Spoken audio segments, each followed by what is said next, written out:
Hello friends, welcome to tectonic ice academy.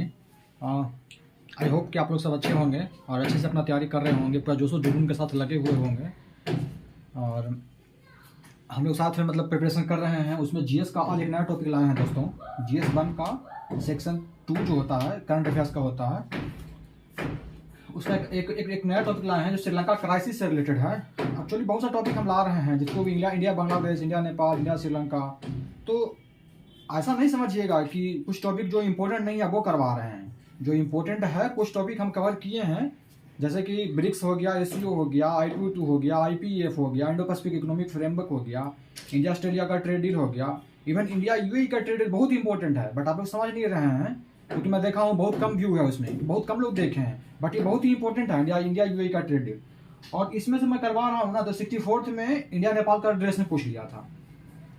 उसके बाद फिर आपको पूछ लेता है कि मैं जो करवाता जैसे इंडिया बांग्लादेश से करवा दिया, उसमें बताया था कि आपको कि उसमें बताया था कि उसमें बताया था ना मैं कि मोटर व्हीकल एक्ट बताया था उसमें। तो उसमें उसमें उसमें था कि बांग्लादेश भूटान और India Nepal BBIN motor vehicle act था। तो वो एक रूट है, एक रूट है जो कि जिसके थ्रू इकोनॉमी हम अपना बेहतर कर सकते हैं। उसी प्रकार से जब इंडिया म्यांमार का बता रहे थे तो हम बताए कालादान मल्टी मॉडल प्रोजेक्ट बताए थे।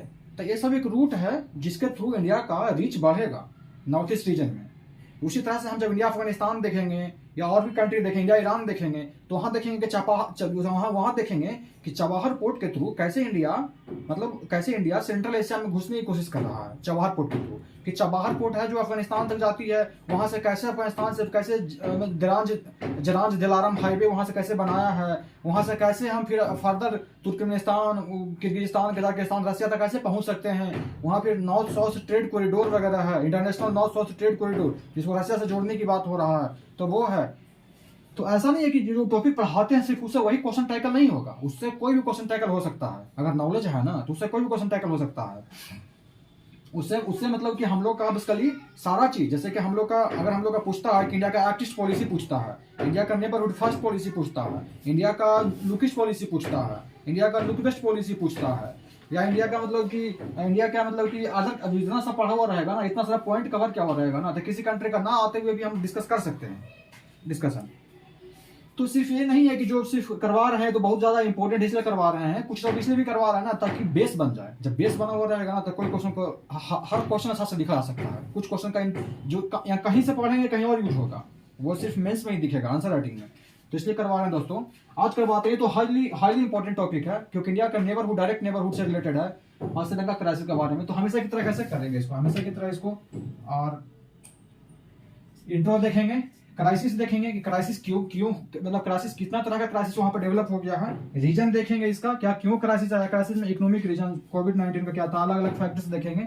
उसके बाद इम्पैक्ट देखेंगे और अपॉर्चुनिटी देखेंगे और इसका क्या इफेक्ट्स रहा है इंडिया पे, इसका मल्टी डायमेंशन में तोड़ के देखेंगे।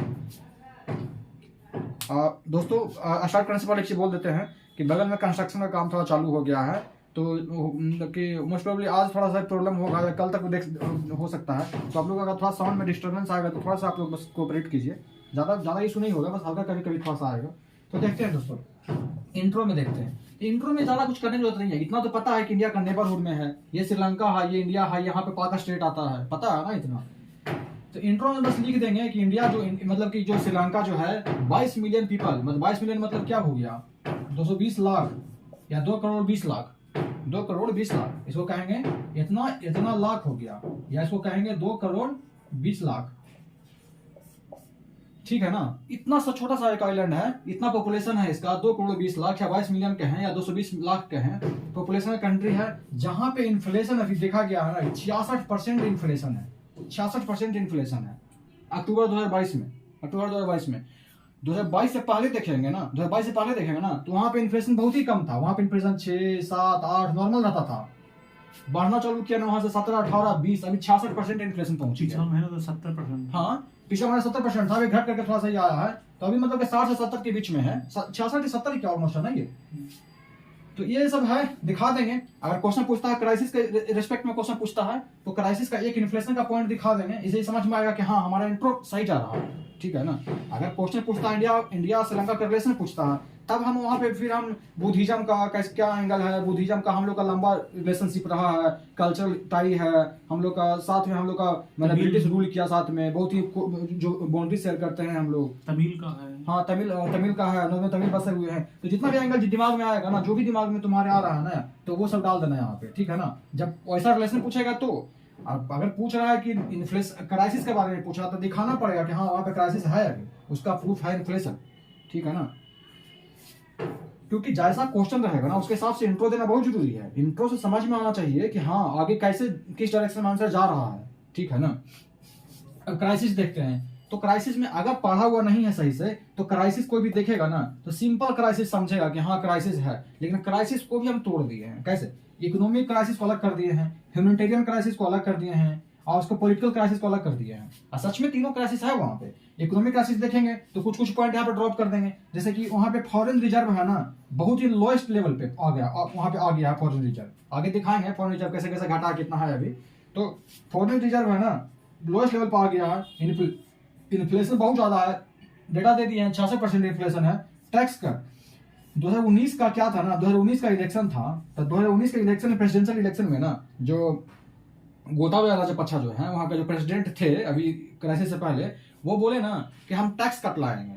टैक्स कट करने से क्या होगा? बेसिकली टैक्स अगर कट कर देंगे तो लोगों के पास ज्यादा पैसा रहेगा।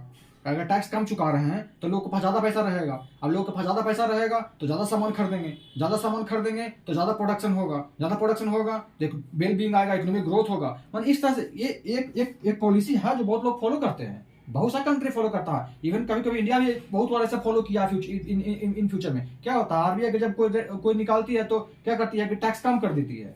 तो उससे क्या होता है कि आरबीआई जो रेपो रेट वगैरह है वो कम कर देती है, ताकि अदर बैंक जो लोन ले आरबीआई से तो उसको कम पैसा में मिले। वो फर्दर कट देगी हम लोग को। अगर आरबीआई हमसे होम लोन लेते हैं या एजुकेशन लोन लेते हैं, एग्रीकल्चर लोन लेते हैं, तो वहाँ आरबीआई काट देगी एसबीआई को, अदर बैंक्स को, और वो कट देगी हम लोग को। तो हम लोग के पास बेसिकली क्या आएगा, जब कम चुकाएंगे हम लोग, कर्जा चुकाएंगे, कम इंटरेस्ट चुकाएंगे, तो हम लोग के पास ज्यादा पैसा रहेगा। ज्यादा पैसा रहेगा तो क्या करेंगे, मस्ती का सामान खरीदेंगे। कोई फ्रूट्स खरीद रहा है, कोई मैगी खरीद के खा रहा है, कोई बाइक खरीद रहा है, कोई एसी खरीद रहा है, कोई फ्रिज खरीद रहा है, नया नया चीज। जो गरीब आदमी भी है वो भी थोड़ा हिम्मत करेगा ना।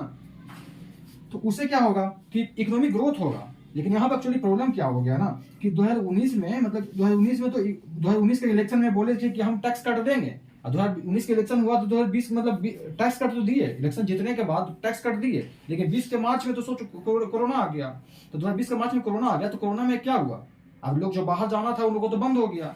तो बाहर जाएंगे तभी तो सामान खरीदेंगे। अब हुआ ये कि टैक्स कट मिल तो गया, लोगों के पास पैसा तो आ तो गया, बट वो बाहर जा नहीं रहे हैं। तो पैसा जो है उन्हीं के पास स्टैटिक रूप पे पड़ा हुआ है और वो मार्केट में आ नहीं रहा है। अब पैसा जब तक मार्केट में नहीं आएगा तो सर्कुलेट कैसे करेगा, प्रोडक्शन कैसे बढ़ेगा?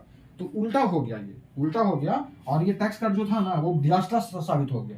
तो इस कारण से इकोनॉमिक इन्फ्लेशन आया, और ये फॉरेन रिजर्व भी बहुत ज्यादा लोएस्ट लेवल पे आ गया है। फॉरेन रिजर्व भी बहुत लोएस्ट लेवल पे आ गया है ना वहाँ का। एक सेकंड फ्रेंड्स, फॉरेन रिजर्व का एक डेटा दे देते हैं आपको। फॉरेन रिजर्व का एक डेटा दे देते हैं, एक सेकंड रुक जाइए।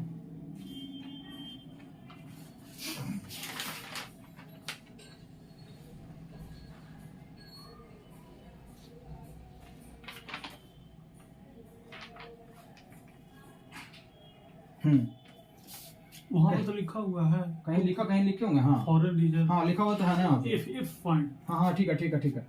एक पॉइंट आगे अगला। हाँ ठीक है, फॉरेन रिजर्व। तो यहाँ देखिएगा ना, यहाँ देखिएगा तो जब 2019 में, जब 2019 का देखते हैं ना हम लोग फॉरेन रिजर्व, तो $7.5 बिलियन उसके पास था। श्रीलंका के पास, श्रीलंका के रिजर्व में मात्र $7.5 बिलियन था 2019 में। फिर भी ये थोड़ा बहुत ठीक है, छोटा कंट्री। उससे घटने के बाद इतना तेजी में घटा है ना कि 2022 में ना, मार्च में 2022 का जो मार्च था उसमें मात्र $2.3 बिलियन इसके पास रिजर्व बचा हुआ है। तो इतना रिजर्व में क्या करेगा, कुछ खरीदेगा तो उसको पेमेंट भी नहीं कर पाएगा। अगर कुछ मंगाती है बाहर से खाद मंगाती है।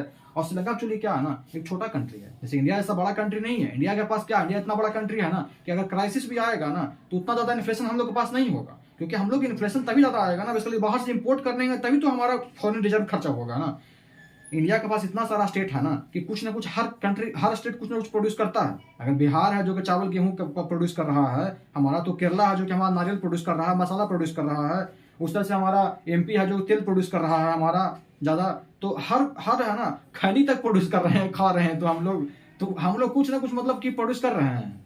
तो हम लोग जो अपना जो कंजम्पशन है ना, हम लोग का चीनी है तो यूपी फेमस है चीनी के लिए, तो हम लोग हर चीज जो कंजम्पशन कर रहे हैं ना, प्रोडक्शन हो रहा है कहीं ना कहीं से। श्रीलंका छोटा सा कंट्री है, उसका जो 12 से 13% जीडीपी जो आता है ना उसका जिससे यार, वो सिर्फ अति से टूरिज्म से आता है। वहाँ टूरिज्म जो आता है ना उसी कारण से आता है।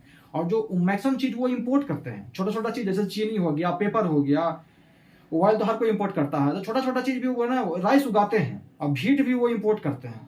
तो इस तरह से छोटा छोटा चीज वो इम्पोर्ट करते हैं। अब इम्पोर्ट करने के लिए फॉरेन रिजर्व बचेगा नहीं तो कहाँ से इम्पोर्ट करेगा? इम्पोर्ट नहीं कर पाएगा तो क्या होगा कि वहां के लोगों का डिमांड चाहिए, इम्पोर्ट है नहीं तो क्या होगा? महंगाई बढ़ेगा, पूरा महंगाई बूम पे चला गया है। समझ में आ रहा है ना, लिंक समझ में आ रहा है ना कैसे कैसे है। फिर वहां का क्या होगा, टैक्स कट दिए, जिसके कारण से वहां क्या हो गया, बजट डिफिसिट आ गया। टैक्स कट करेंगे तो हमारा टैक्स कम आएगा, तो हमारे पास रेवेन्यू कम आएगा ना, तो रेवेन्यू जब कम आएगा तो बजट डिफिसिट हो जाएगा, बजट डिफिसिट हो जाएगा, रेवेन्यू कम आया, बजट डिफिसिट हाई दिखा रहा है। तो ये सब जो आएंगे, ये सब जो कोट करेंगे ना, ये सब जो लिखेंगे ना, तो लगेगा कि नहीं इकोनॉमिक एस्पेक्ट्स हमारा सही है, यानी कि दिख रहा है कि revenue, budget deficit, tax cut, inflation, लग रहा है ना कि मतलब कि हाँ नॉलेज है बंदे का।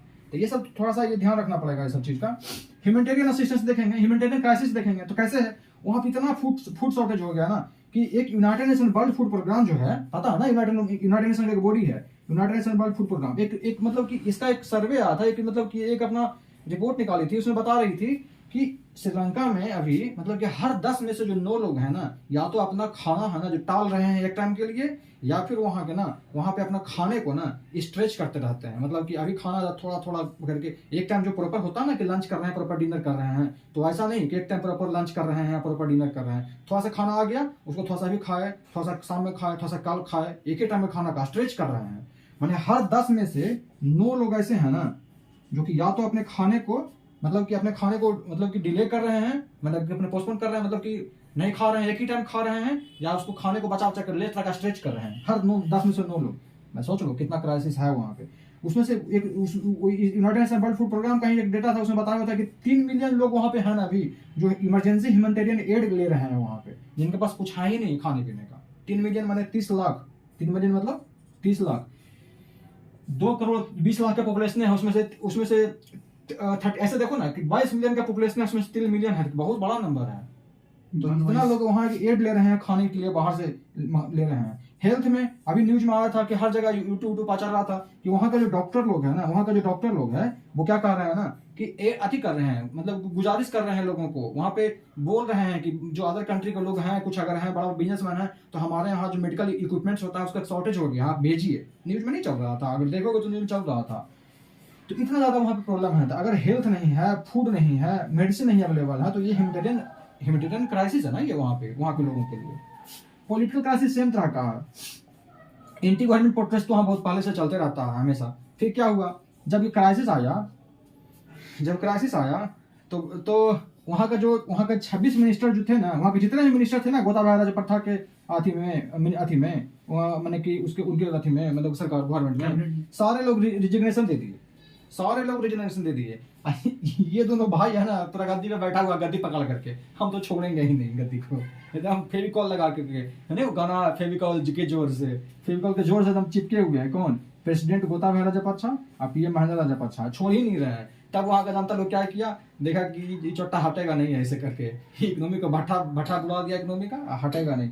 तो क्या किया कि पूरा एकदम जो प्रेसिडेंट का बिल्डिंग है उसी पर अटैक कर दिया, उसी पर चढ़ गया। उसमें क्या हुआ, बहुत लोग मरे भी, उसमें बहुत लोग का डेथ भी हो गया था। और मतलब वहाँ पे वाटर कैनन चलाया गया, मतलब कि आंसू गोला लगा छोड़ा गया, वहाँ पे बहुत लोगों का ये किया गया पूरा। वहाँ बहुत लोगों को दिखाया था, फिर छोड़ के भाग गया दोनों मिलकर के।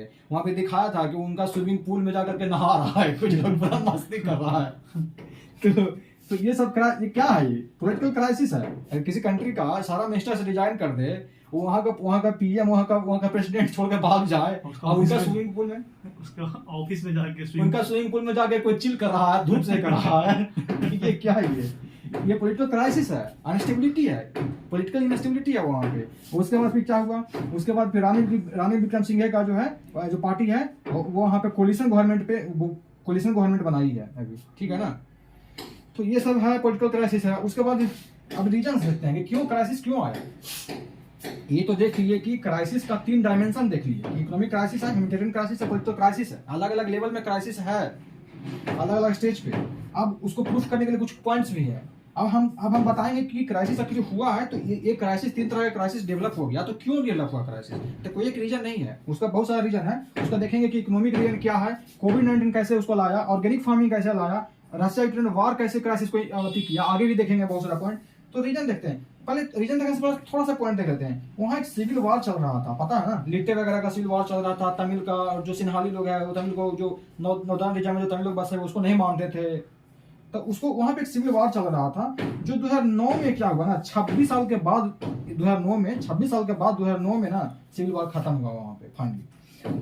पोस्ट वार जब 2009 के बाद जब देखा गया कि जो 2009 के बाद पोस्ट वार देखा गया, जीडीपी ग्रोथ वहां का ना 8 से, ये क्यों बता रहे हैं, इसलिए बता रहे हैं ना कि दिमाग में समझ में आएगा कि वहां पे सच में क्राइसिस है कि नहीं है। अगर कोई बोल रहा है कि क्राइसिस है तो हम बिलीव कर लें कि क्राइसिस है, नहीं, हमको खुद हम देखेंगे डेटा को।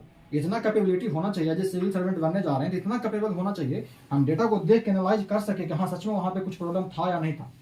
देख रहे हैं कि इन्फ्लेशन बढ़ रहा, मतलब डेटा एग्जामिनर ऐसे अगर कह देंगे कि इन्फ्लेशन बढ़ गया, इन्फ्लेशन बढ़ गया, फॉरेन रिजर्व घट गया, तो कुछ मानेगा नहीं वहां पे। हमको डेटा दिखाना पड़ेगा कि इन्फ्लेशन इतना है, तो लगेगा कि नहीं हाँ सच में बता रहा है। ऐसा कहने का तो कोई भी बोल सकता है कि इन्फ्लेशन बढ़ गया, कैश रिजर्व रेशियो घट गया, बढ़ गया, ये हो गया, वो हो गया, महंगाई है, बेरोजगारी है। बेरोजगारी महंगाई सब करना जानता है कि हाँ बेरोजगारी है, महंगाई है, भुखमरी है, नाम तो 10 को गिना देगा। बेरोजगारी है तो कहाँ है, कितना है, पहले कितना था, अब ज्यादा है, सच में है कि नहीं है, अदर कंट्री के रेस्पेक्ट में, अदर स्टेट के रेस्पेक्ट में है, तब समझ में आएगा कंपेरेटिव का हाँ सच में बेरोजगारी है। ऐसे कहने का तो कुछ भी कहा जा सकता है, तो वो सब हवा में नहीं तीनों होगा।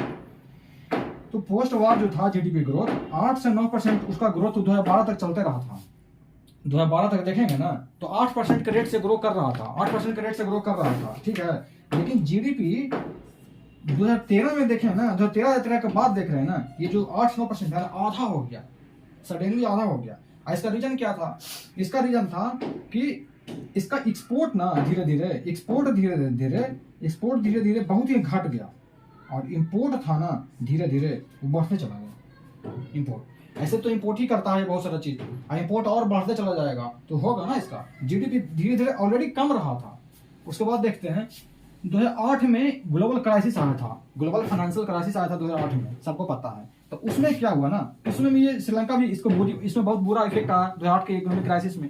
उसके बाद भी सही संभाल नहीं पाया कभी। 2008 के इकोनॉमिक क्राइसिस आया ना, उसके बाद 2009 में $2.6 बिलियन का, $2.6 बिलियन का लोन लिया आईएमएफ से। 2008 में क्राइसिस आया, 9 में लोन लिया, 9 में लोन लेने के बाद फिर से रिकवर नहीं कर पाया, 2016 में फिर लोन लेता है $1.5 बिलियन का। मतलब इसका इतिहास देखो, इसका इतिहास पहले ही से गर्त में जा रहा था धीरे धीरे। ऐसा नहीं है कि होता है ना कि डूबेंगे सनम तुमको भी ले डूबेंगे ये कोई ऐसा नहीं है कि कोई आज का डूबा, पहले ही से डूब रहा था धीरे धीरे। 2012 तक इसका, 2009 से 12 तक इसका जीडीपी 8 से 9% था। इसका 13 के बाद इसका जो मतलब कि इकोनॉमिक क्राइसिस ये सब आया ना, तो इसके 8 में ग्लोबल फाइनेंशियल क्राइसिस आया, 9 में इस लोन लिया आईएमएफ से। देखो लोन बहुत तरह के होता है, एक आईएमएफ से लोन होता है, एक वर्ल्ड बैंक से लोन होता है, बहुत से कंट्री से लोन लेते हैं। वर्ल्ड बैंक से जो कोई लोन लेता है ना, वो बेसिकली क्या होता है ना, वो डेवलपमेंट लोन होता है। अगर हम अपना इंफ्रास्ट्रक्चर क्रिएट करना चाहते हैं, अपना हम हाईवे बनाना चाहते हैं, स्कूल बनाना चाहते हैं, अपना कोई भी रोड बनाना चाहते हैं, रेलवे बनाना चाहते हैं, क्या करता है उसके लिए लोन लेते हैं ना, तो वर्ल्ड बैंक से लोन लेते हैं।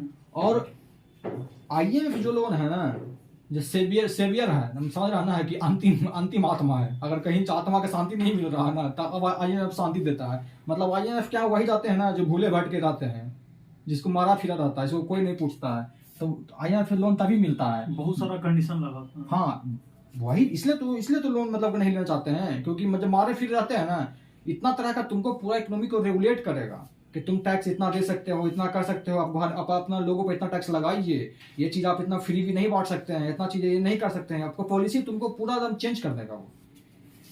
तो समझो 2008 में क्राइसिस आया, 2009 में इसका खत्म हुआ सिविल वार, 12 तक इसका चल रहा था, सही डेवलपमेंट चल रहा था। लेकिन जो 2008 में आया ना, तो उसके बाद ये 9 में लोन लिया $2.6 बिलियन का, ठीक है ना। लेकिन 13 अब जब इसका क्राइसिस आया, उसके बाद भी इसका ग्रोथ देख रहा है। 2008 में तो क्राइसिस आया है, क्राइसिस के बाद भी इसका ग्रोथ देख रहा है, 2012 तक सही ग्रोथ है इसका।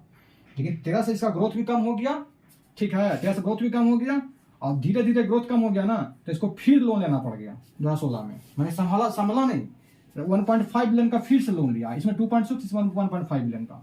जिस कारण से क्या हो गया ना, लोन बार बार लेते रहने से, अब लोन ले रहा है तो पता है लोन ले रहा है ना, तो मैक्सिमम लोन जो ले रहा है ना, इसका डेवलपमेंट में खर्च नहीं हो रहा है, इसको लोन का रिपेमेंट में ही बहुत सा पैसा चला जा रहा है। इसका जो टैक्स, जो रिवेन्यू वगैरह जो आता है, इसका टैक्स का मतलब इतना ज़्यादा लोन लिया हुआ है ना, चाइना वगैरह का इतना ज़्यादा लोन है ना, चाइना का $8 बिलियन लोन है, इतना लोन लिया हुआ है ना कि उसका टैक्स रिपेमेंट में ही बहुत ज़्यादा पैसा इसका चला जाता है।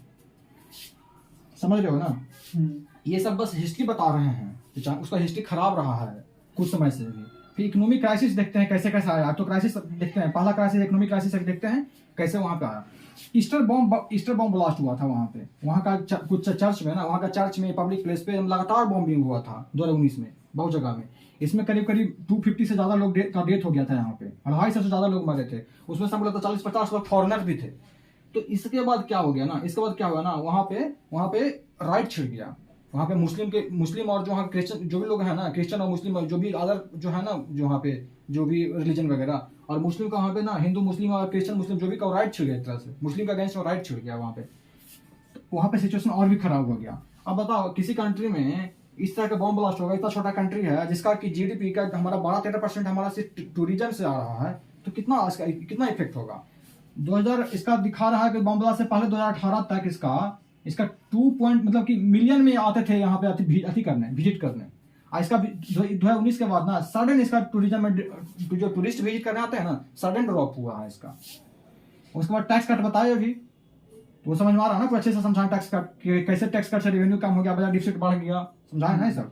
उसके बाद फिर बैड मॉनेटरी पॉलिसी, वहाँ का जो सेंट्रल बैंक है ना, उसका मॉनेटरी पॉलिसी भी सही नहीं रहा, जिसके कारण से इन्फ्लेशन को कंट्रोल करने में दो लोगों का बहुत रिस्पॉन्सिबल होता है, एक गवर्नमेंट, ठीक है ना, एक वहाँ का जो बैंक होता है, जो सेंट्रल बैंक होता है, जो अपना पॉलिसी शिफ्ट करते रहता है, repo rate, reverse repo rate, ये सब आगे पीछे करते रहता है ताकि वहाँ का इन्फ्लेशन कंट्रोल में रहे।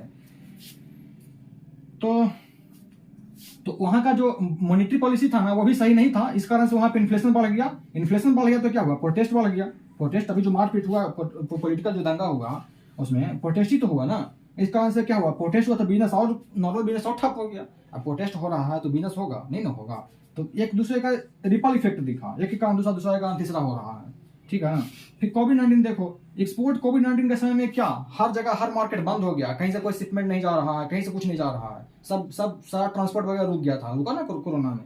तो उसमें क्या हुआ, ये टी के लिए, रबर के लिए, स्पाइस के लिए, गारमेंट्स के लिए, सब के लिए फेमस है, इसका टूरिज्म रुका हुआ है, इसका एक्सपोर्ट रुका हुआ है, तो कहाँ जाएगा बेचारा, छोटा सा कंट्री है, कहाँ जाएगा ये डूबा, जिसका एक्सपोर्ट इतना कम हो गया।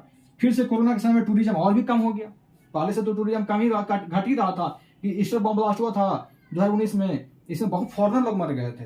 अब इतना ज़्यादा इफेक्ट था कि ऑलरेडी ये संभालने की कोशिश कर रहा था कि फिर कोरोना के इसको डुबा दिया, इसको टूरिज्म और भी घट गया।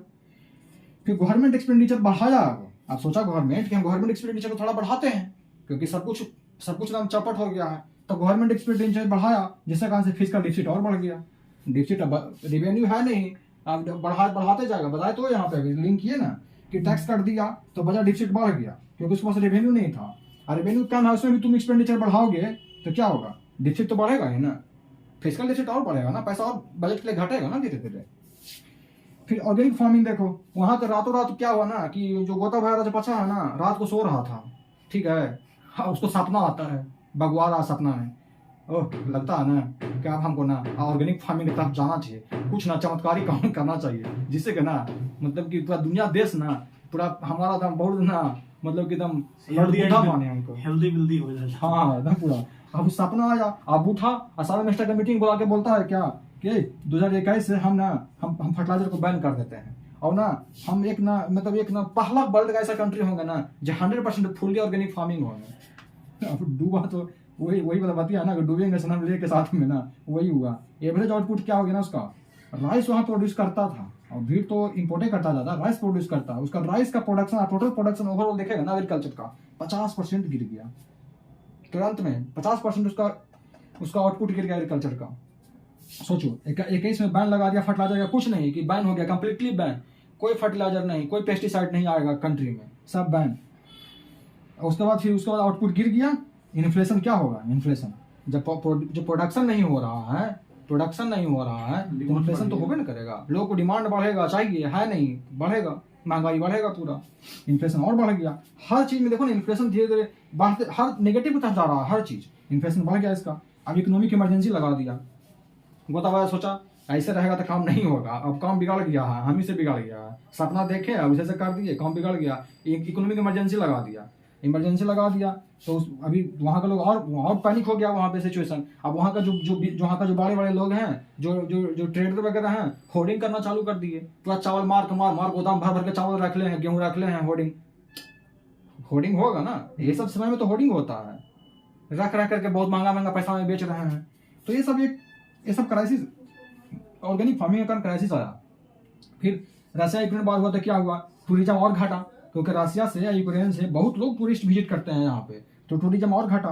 टी एक्सपोर्ट घट गया, कैसे? क्योंकि रशिया ना सेकंड बायर है, सेकंड लार्जेस्ट बायर है इसका टी एक्सपोर्ट का, तो टी एक्सपोर्ट और घट गया, क्योंकि जो इसका सेकंड लार्जेस्ट बायर है वही फंसा हुआ है ये सब चीज में, वॉर में।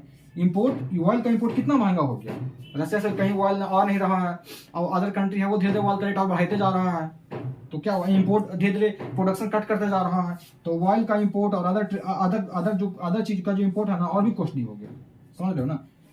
साइकिल टाइप का चलता गया। चाइना का डेब्ट ट्रैक पॉलिसी हैवी लोन 2005 से ना बहुत ज्यादा लोन लेना चालू किया, ये 2005 से बहुत ज्यादा लोन लेना चालू किया है। आप सोचो ना, हम्बन इतना लोन ले लिया कि 2017 में इसको हम्बन टोटा पोर्ट को ना 99 साल के लिए लीज पे देना पड़ गया, 1.5 बिलियन डॉलर का लोन सर्व करने के लिए। पैसा नहीं था इसके पास देने के लिए, अब पैसा मांग रहा है तो कहाँ से देगा। तो यही इसमें मतलब कि ये 99 साल के लिए इसको लीज पे देना पड़ गया 1.5 बिलियन डॉलर के लिए इसको। फिर डेप्ट, टोटल डेप्ट देखेंगे ना चाइना का तो 8 बिलियन डॉलर है टोटल डेप्ट इसका। टोटल डेप्ट इसका जितना डेप्ट है ना इसका पूरा श्रीलंका के पास में, उसका 1/6 डेप्ट है ना, ये सिर्फ चाइना का है, 8 बिलियन डॉलर। सोचो कितना कंट्री से लोन लिया होगा, वर्ल्ड बैंक होगा, IMF होगा, इंडिया होगा, रसिया होगा, US होगा, जापान होगा, ऑस्ट्रेलिया होगा, बहुत सारे कंट्री से लोन ले रखा होगा ना, उसका 1/6 इससे है दम 8 बिलियन डॉलर। सोचो कितना लोन ले रखा है। अब इतना का लोन का रिपेमेंट कहाँ से करेगा, तो जो रेवेन्यू आएगा उसमें डेवलपमेंट करेगा कि रिपेमेंट करेगा लोन।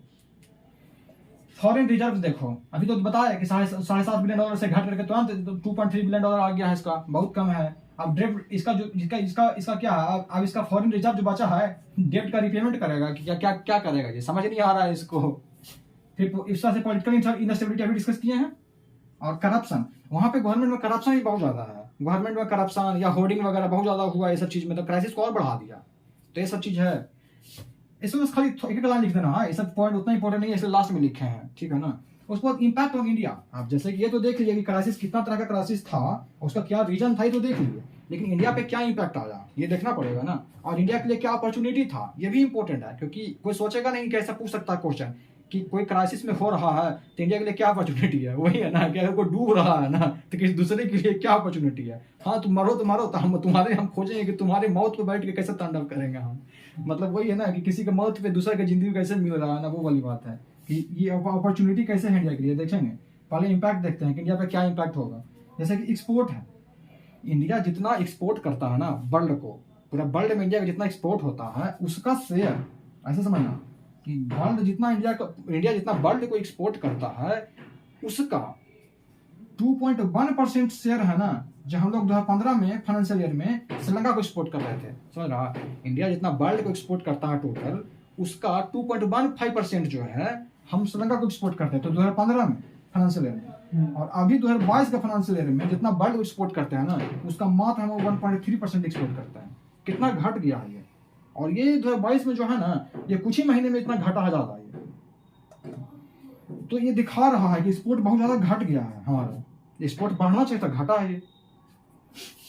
शिपिंग देखो, ये जो श्रीलंका है बहुत ही मोस्ट इंपोर्टेंट लेन में लगा हुआ है, अगर इंडो पैसिफिक से अगर ट्रेड करता है तो कोलंबो पोर्ट पे रुकेगा ही रुकेगा, अगर ये मलाक्का स्टेट से गुजरता है तो। डायग्राम बना के भी दिखा सकते हो इसको तुम, हम लोग।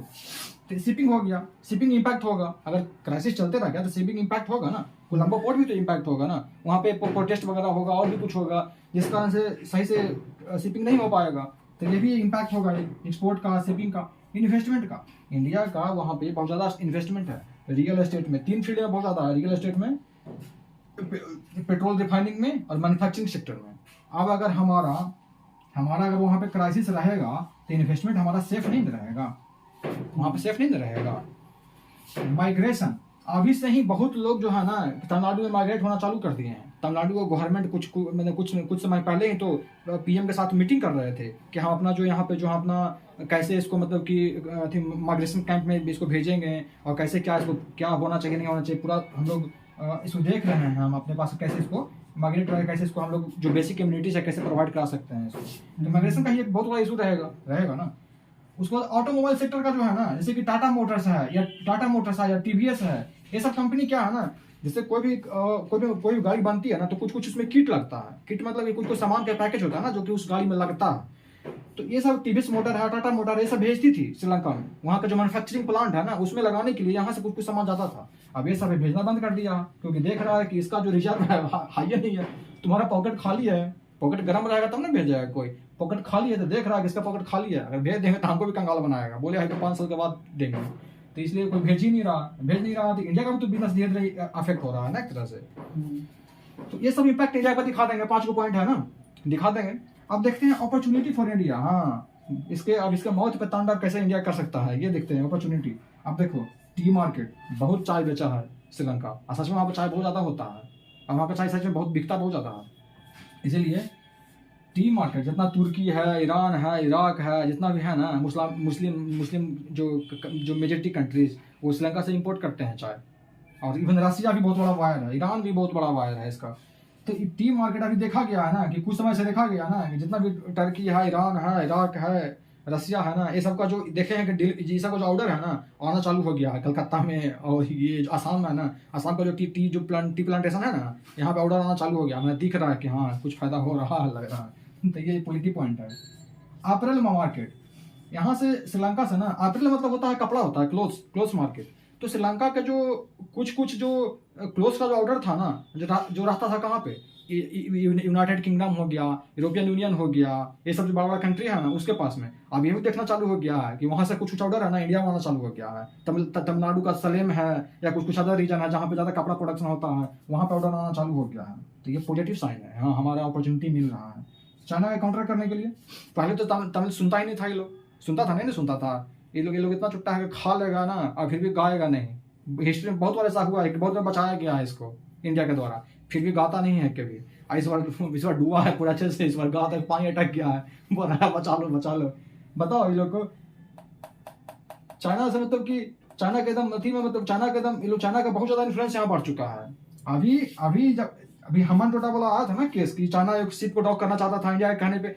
इतना तो हुआ ना एटलीस्ट इंडिया के कहने पे कुछ कम अफरा तफरी मचा कम से कम। चाइना का कम से कम रेजिस्टेंस तो मिला ना, सिग्नल है कि हाँ इंडिया का पॉजिटिव अप्रोच है, इंडिया सही डायरेक्शन में जा रहा है, सिग्नल है। उसी तरह से चाइना का काउंटर करने के लिए एक अप्रोच हो सकता है ना। चाइना का जो स्टिंग ऑफ पल्स है, बिल्ड रोड इनिशिएटिव है, ऐसा वो काउंटर कर सकते हैं ना श्रीलंका में इसके थ्रू अपना। तो ये पॉजिटिव अपॉर्चुनिटी है हमारे लिए। पीपल टू पीपल कॉन्टैक्ट बना सकते हैं। वहाँ के लोग इंडिया को बहुत ही बुरा समझते हैं, मतलब पीपल टू पीपल कॉन्टैक्ट होता है ना। जैसे अफगानिस्तान में गवर्नमेंट जितना भी अगेंस्ट में हो, वहाँ का पीपल कहता है हाँ बाबू इंडिया वाला ठीक है। और इंडिया पाकिस्तान का मैच होगा ना और पाकिस्तान अगर रोएगा ना तो वो लोग हंसेंगे, वो लोग पूरा मजा लेते हैं, चुटकी मारते हैं पाकिस्तान को। तुम देखना यूट्यूब बहुत सारा वीडियो मिल जाएगा ये सब। तो क्यों हो रहा है सब? वहाँ का गवर्नमेंट जो भी आए, पीपल टू पीपल कॉन्टैक्ट में बहुत ही हेल्दी है। वहाँ के लोगों में विश्वास है कि हाँ सलमा डैम बनाया इंडिया, उसको सातूश डैम लगता बनाया शायद इंडिया। इसलिए तालिबान वाला भी आया है तो अच्छा बात करता है। वहाँ का पार्लियामेंट बनाया था इंडिया, तालिबान वहाँ का जिस पार्लियामेंट में बैठ के, जिस कुर्सी पर बैठ के भाषण दे रहा है ना, वो इंडिया का बनाया हुआ है। इसलिए तालिबान भी आया है तो पहले तो नफरत करता। गवर्नमेंट क्या करेगी? जनता के ही जो बात रहेगा वही ना कहेगी। तो इसलिए पीपल टू पीपल कॉन्टैक्ट बहुत जरूरी होता है। अब इंडिया मदद कर रहा है इस समय में, तो ये अच्छा सिग्नल है कि पीपल टू कॉन्टैक्ट जब बढ़ेगा ना, वहाँ के लोग जब समझने लगेंगे ना, हम लोग समझने लगेंगे ना, तो गवर्नमेंट कोई भी आए कोई भी काम नहीं होगा। मतलब गवर्नमेंट से कुछ नहीं कर सकता उल्टा। फिर ये देखेंगे इमेज ग्लोबल स्टेज, ये सबसे बेस्ट टाइम है दिखाने का। जिस तरह से कोरोना एक बेस्ट टाइम था, कोरोना एक बहुत ही बुरा समय था, लेकिन इंडिया के लिए बहुत ही अच्छा समय आया। कैसे इंडिया को अपना पॉलिसी देखो, क्या होता है ना, जब भी कोई क्राइसिस आता है ना तो बहुत बढ़िया अपॉर्चुनिटी होता है। हर क्राइसिस में अमेरिका, हाँ हर क्राइसिस में ना कुछ लोग होते हैं ना, अपना रोटी सेक के निकल जाते हैं और मार के रोटी कबाब और रोटी तोड़ते हैं। अमेरिका ऐसे नहीं बना, सेकंड वर्ल्ड वॉर में ही वो बना है उतना ज़्यादा, सबको पूरा पूरा हथियार दिया कि सब मिलकर लड़ो मरो, पूरा हथियार बेचा। अभी भी क्या कर रहा है, तब यहाँ जो ताइवान को भड़का रहा है ताकि ताकि वहाँ पे जब सेमीकंडक्टर का मैन्युफैक्चरिंग जो प्लांट है वहाँ से सब छोड़ कर भाग जाए, वहाँ पे एकदम पूरा भड़क जाए। अपने पास पूरा इन्वेस्टमेंट लगा रहा है सेमीकंडक्टर का, ताकि एक तरफ भड़का रहा है सेमीकंडक्टर प्लांट को वहाँ पे मतलब कि ऐसा कर रहा है कि माहौल एकदम वॉर टाइप का सिचुएशन हो रहा है। चाइना से भी सेमीकंडक्टर का एकदम, या फिर आईटी जितना भी वहाँ पे मतलब टेलीकम्युनिकेशन कंपनियाँ हुए भी है, जेटी है, जितना सबको बैन करने में लगा हुआ है, अपने यहाँ पूरा इन्वेस्टमेंट दे रहा है, पूरा पैकेज दे रहा है, टैक्स कट दे रहा है, ताकि मेरे यहाँ आए एकदम। ये सब एक बार लग गया तो छोड़ के कहाँ जाएगा, एक बार लड़ा देगा फिर कूलर कैप्चर हो गया। ये होता ही है, ये सब कंट्री बेनिफिट मारता है। तो वही हो रहा है हम लोग को ना, जैसे कोरोना में हम लोग का ना जैसे कि हम लोग का कोरोना में हम लोग वैक्सीन डिप्लोमेसी चलाए थे, उस तरह से ये बेस्ट अपॉर्चुनिटी है दिखाने का कि हाँ इंडिया एक सुपर पावर है। नहीं है तो कम से कम इतना तो जरूर रेस्पॉन्सिबल कंट्री है जो आसपास के जो रीजन में जो कंट्री है ना उसको सेफ्टी सिक्योरिटी प्रोवाइड करा सकता है। इवन अगर अनस्टेबल भी हो रहा है ना तो भी उसको स्टेबिलिटी दे सकता है एक हद तक। इंडिया ये किया है ना, ये किया है। ये इसका इमेज सुधारने का, अपना ग्लोबल स्टेज पे इमेज बनाने का ना, एक बढ़ाने का ना एक बहुत अच्छा अपॉर्चुनिटी है। सर तो ये सब कोट कर देंगे तो लगेगा ना, आंसर चेक करने में लगेगा हाँ बंदा कुछ सही बात कर रहा है। उसको एफर्ट्स देखेंगे, क्या क्या एफर्ट्स किया गया है जिससे कि श्रीलंका बच जाए डूबने से। तो किया गया ना, यूनाइटेड नेशन है जो वर्ल्ड बॉडी से क्या कर सकता है। यूनाइटेड नेशन पैसा तो बांट नहीं सकता है, ये पीस कीपिंग बॉडी है। सीधे सीधे हर चीज का ना दिमाग में एक रखो कि जब भी यूनाइटेड नेशन आए तो पीस कीपिंग बॉडी। IMF आए तो एकदम गला दबा के लोन देने वाला, गला दबा कहीं लोन देता है, इतना सारा पॉलिसी थोप देगा ना कि गला दबा ही जाता है। वर्ल्ड बैंक तो हाँ सॉफ्ट लोन देता है, सॉफ्ट लोन नहीं मतलब लोन देता है डेवलपमेंट के लिए। तो कुछ चीज़ दिमाग में रहना चाहिए। जैसे यूनाइटेड नेशन क्या किया है, वर्ल्ड बॉडी को अपील किया, जैसे पाकिस्तान में अथी आया फ्लड आया तो अपील किया कि जाइए पाकिस्तान को लोन दीजिए, पाकिस्तान डूब रहा है। उसी प्रकार से इसको भी वर्ल्ड यूनाइटेड नेशन अथी किया, अपील किया पूरा वर्ल्ड में कि जाइए श्रीलंका को बचाइए, श्रीलंका डूब रहा है। तो बहुत लोगों का यहाँ पे आया, बहुत लोग जैसे कि US का है, ऑस्ट्रेलिया का है, जापान का है, $100 ऑफ मिलियन आया है यहाँ पे, बिलियन नहीं मिलियन, $100 ऑफ मिलियन, कोई 200 मिलियन, कोई 400 मिलियन, कोई 500 मिलियन, कोई 800 मिलियन, ऐसे कर करके धीरे कोई इसको मिला है श्रीलंका को पैसा। फिर IMF से अभी लोन की बात चल रहा है ना, तो IMF से अभी लिखे नहीं है कितना का, इसलिए अभी जब आएगा ना तो लिख लेंगे कि IMF से लोन के बात चल रहा है। तो उसमें भी अब सारा कंट्री जब इसको सपोर्ट कर देंगे ना, जैसे कि चाइना है और भी जो कंट्री है सपोर्ट कर देंगे ना धीरे धीरे, तो IMF से लोन मिल जाएगा। रशिया वगैरह US सपोर्ट कर देगा तो मिल जाएगा इसको लोन वगैरह। तो यहाँ से भी लोन मिलने का भी इसको चांस बढ़ा है, अभी मिलेगा। इंडिया तो कर ही रहा है ना, इंडिया अभी तक $4 बिलियन का इसको हेल्प कर चुका है, $4 बिलियन का हेल्प कर चुका है। और आधा में तो बता ही दिए, जापान वगैरह इसको एफर्ट्स कर रहा है। तो बहुत लोग हैं जो एफर्ट्स कर रहे हैं। अब बताते हैं वे फॉरवर्ड, इसको कंक्लूड कैसे करना है। क्या इसको डूबने दें श्रीलंका को, बहुत उछलता है, ऐसे लिखेंगे कि हाँ इसको डूबने देते हैं श्रीलंका को ताकि बहुत उछलता है, हमारे यहाँ मतलब कि नमक हलाल है, हमारे यहाँ का पैसा खाता है लेकिन चाइना का गाता है, ऐसा करें नहीं। हम लोग को कंक्लूड इस तरह से करना होगा ना कि श्रीलंका है ना जो कि वर्ल्ड का जो ट्रेड रूट है ना उसका एक इम्पोर्टेंट जंक्चर पे बैठा हुआ है श्रीलंका। जो हमारा वर्ल्ड का जो ट्रेड होता है इंडो पैसिफिक का, उसका एक मेन पॉइंट है, मेन सेंटर है कोलंबो पोर्ट। एक और इंडिया का इतना क्लोज में है, एक इतना स्ट्रेटेजिक रिलेशन है कि इतना इंपॉर्टेंट कंट्री को इंडिया का पास तो क्लोज रिलेशन है, इंडिया का बहुत पास में है, इंडिया का नेबरहुड फर्स्ट पॉलिसी सर्व करता है। तो ये सब को लिखते हुए लिखना है ना कि नहीं इसको डूबने नहीं दिया जा सकता है, इसलिए इसको सारे कंट्री को मिल करके इसको साथ में आकर के इसको धीरे धीरे हम लोग का इसका इकोनॉमिक क्राइसिस है, इसका जो क्राइसिस है ना उस पर हम लोग का जितना कंट्री का हो सके ना इसको हेल्प करना चाहिए। और इसको मतलब कि क्राइसिस से बचाने में हम लोग को जितना हो सके हम लोग को करना चाहिए, ठीक है ना। क्योंकि ये बताना पड़ेगा कि नेबर में है तो नेबरहुड फर्स्ट पॉलिसी हम लोग अपनाते हैं, उसका बेस्ट अपॉर्चुनिटी है, ग्लोबल स्टेज में अपना इमेज सुधारने का बेस्ट अपॉर्चुनिटी है। इसलिए इसको हम लोग मतलब इकोनॉमिक क्राइसिस से हम लोग इसको निकालना चाहिए। इस तरह से करते हुए हम लोग कंक्लूड कर देंगे, ठीक है ना। तो ठीक है दोस्तों, ये हो गया टॉपिक, बहुत ही इंपॉर्टेंट टॉपिक है। इसके बाद फिर नेक्स्ट टॉपिक लाएंगे। अभी हम लोग इंटरनेशनल रिलेशन कर रहे हैं, इसलिए इंटरनेशनल रिलेशन का कुछ टॉपिक आएगा। फिर जब एक बार खत्म हो जाएगा तो फिर जो इंपॉर्टेंट टॉपिक्स है जैसे कि 5G है या फिर जो अदर टॉपिक जैसे कि ताइवान का इशू है जो और भी है वो भी आएगा। ठीक है दोस्तों, थैंक यू।